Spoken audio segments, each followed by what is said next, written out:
Consider the following word problem. A child is pulling a wagon with a force of 40 pounds.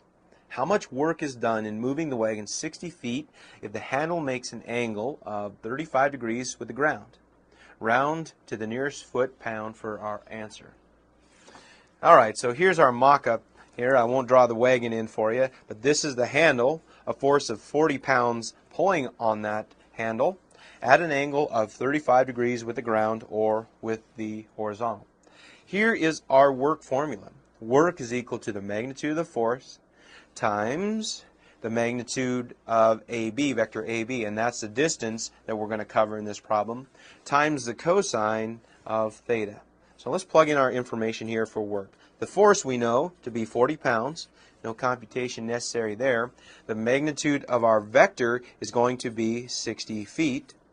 But again, this is occurring at an angle of 35 degrees, so that must be considered here.